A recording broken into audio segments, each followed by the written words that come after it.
Hey guys, I'm Joan. I'm with Zen from Little Prince. And we are Kuckoo for Kokedama. Yeah, we are. We're here to show you guys how to make a Kokedama and kind of talk a little bit about Kokedama and their care. Yeah, so I have some examples here. I've been kind of experimenting, and there's so many display options. Like, it's really versatile in that way. Like, I have this squirrel's foot fern here, and you can see the little rhizome trailing out of the moss ball, out of the cage, and I just love that there's like endless possibilities. You can make it look like it's just a little forest scape, or So cute. yes. So this one's really interesting too. Zen made this one. She used Oxalis francis, which we just have in a plug form like right now, which is perfect for the Kokedama, and then Sedum Angelina trailing out of it. So this one could actually go outdoors and be super happy. The sedum will kind of root into it and make it look like a little gold ball. It's going to be really pretty. But so what the rules for Kokedama are, there are no rules. Okay, there's one rule. Okay. The one rule is you want to use plants that are going to do well in that environment, wherever you put them, indoor, outdoor. It's really important because you don't have a lot of soil to work with here. So you need plants that can kind of, if you're going to put them in a low humidity area, it needs to be something drought tolerant, like a succulent. Right, I guess we've noticed with this rabbit's foot fern that the upkeep's really high, so you need to be committed to watering your Kokedama. Misting. Right. But yeah, to water it, I just take it out and actually soak it in the water and let it completely absorb it, put it right back in its little hanging thing, and it still dries out pretty quickly. Right. So that's why I'm excited to try one today with succulents, which will be much more forgiving of forgetful waters. Right, and I'm gonna make a super high maintenance one using carnivorous plants. That would be great in a terrarium. You could still do the Kokedama thing and then put it in an enclosure. That's true. Yeah, fun. All right, let's get to it. Okay, so we actually need dirt. We started with the moss. Right. It's not so this is, this moss is local here in Oregon. We actually pay for this. There's a gentleman that harvests it legally. He has a permit to get it out of the forest. But you can usually find this at like a craft store, or maybe you have some growing on a tree in your yard that you can use. So anyway, any moss will work. You do want something that has a little bit of substance to it. Right, because it's going to hold the dirt and the plants in place, along with, we're using fishing line today. Yeah, fishing line, but you can use wire, you can use twine. I like the fishing line because it's kind of invisible, but anything will work. It's really just what you like the look of. Right. You could use actual twine. You would just see the twine. Yeah. Yeah. Which is very awesome. Fun. Okay. Right, I'm going to pick out my plants. Let's see. I want this guy popping out, and then I'm going to get something kind of hanging, because I think I'm going to actually suspend this from the fishing line. You can use something like a branch, like this birch branch I have, and just dangle it off of it and hang it up in your house. Cute. So yeah, you do need dirt. It's not all moss. The dirt will give the plant something to grow into, and as it's a messy process. Right, we're getting dirty here, guys. Yeah. It's okay. Don't be afraid. Okay. It's part of the process. I am using a Sarracenia X Maroon. This is actually a frost hardy carnivorous plant.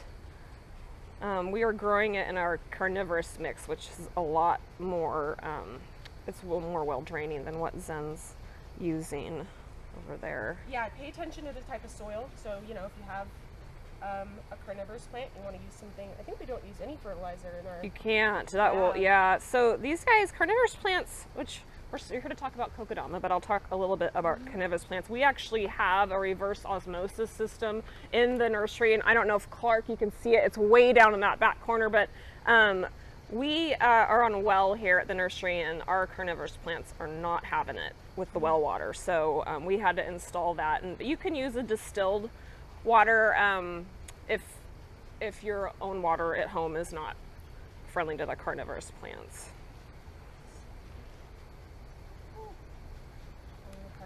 So this is the tricky part. is getting it all together in the way you want it. And I think I'm actually gonna hang this kind of like forward facing like that. Okay. So I'm just gonna, yeah, I'm almost there. I'll let you know. Okay. When I need a hang. I'm ready. I'm ready. It's a lot of squishing and like poking and Yeah, it can help to have a friend. I'm gonna actually Need a buddy. help Zen here. I think I might even have too much moss, but we're just gonna roll with it. Yeah, I think too much might be better than, Not enough. Not yeah. enough. Then the dirt's falling out all over the place. which might be what's gonna happen with mine, but we'll see. find out. It's gonna be an adventure. Okay. So hold that little baby right there. All right. I cut some twine, and this is gonna take a little while. It's kind of an art form, so let's see. I might need to like work around Joan a little bit. That's okay. You can Try not to get tie my you to finger. the No, that's Kokedama. okay. I'll work. I'll move my fingers as I feel you. Yeah. So I like do a few just to fasten it, just to get it to hold together, and then after that you wrap it to really like hold it tight. So it's Right. a process. Joan's a good Kokedama holder. If you don't have a Joan, you might need a buddy, someone else to do this for you. And I think There you go. okay, there we go. Just gonna do a little knot. I can get in there. Okay, just keep going. So there we go. Try not to tie Joan to the Kokedama. You think you're like pretty much on your own at this point. Yeah, pretty much. Yeah. So once you get it like half bundled, you can just keep going.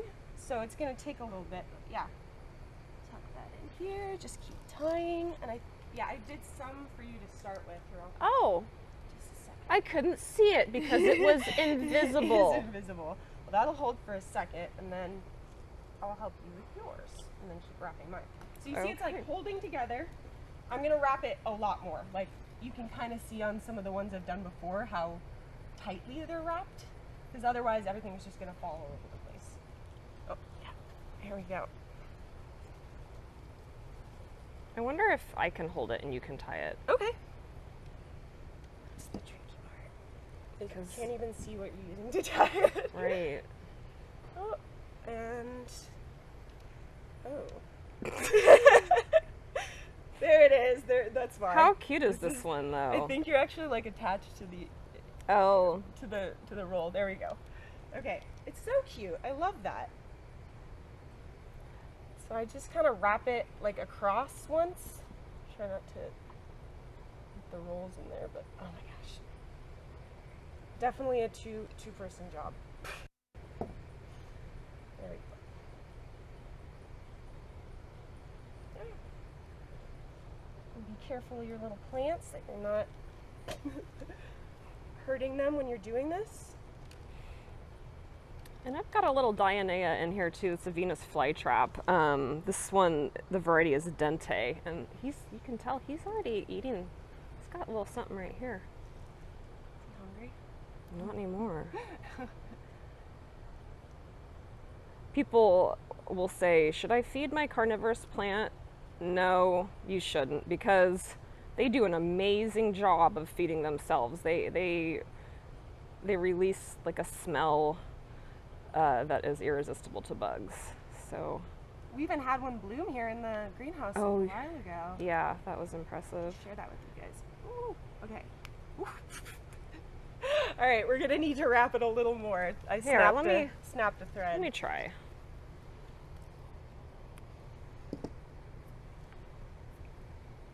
All right. Here's the end of it. So yeah, if you use twine, you'll actually be able to see what you're doing. See what you're doing, yeah. Which might be helpful. There we go. Like, yeah.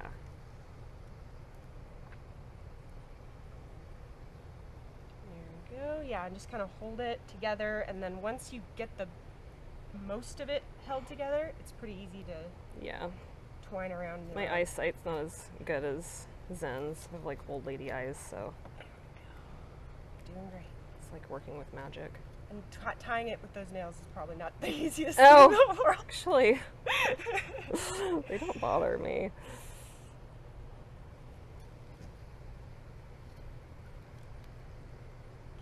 Cool.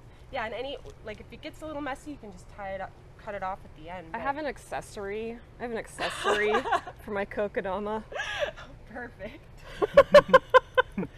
A little early for Halloween, maybe a little late. I don't know.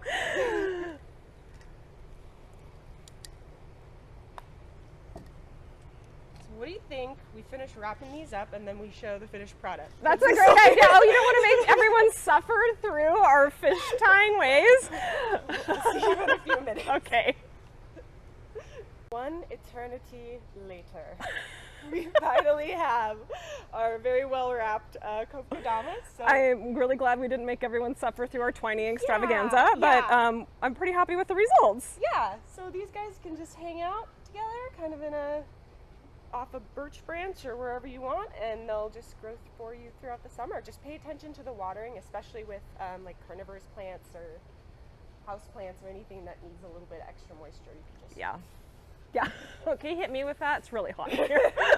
All right, well, thanks so much for watching, guys. There's your Kokedama lesson for the day.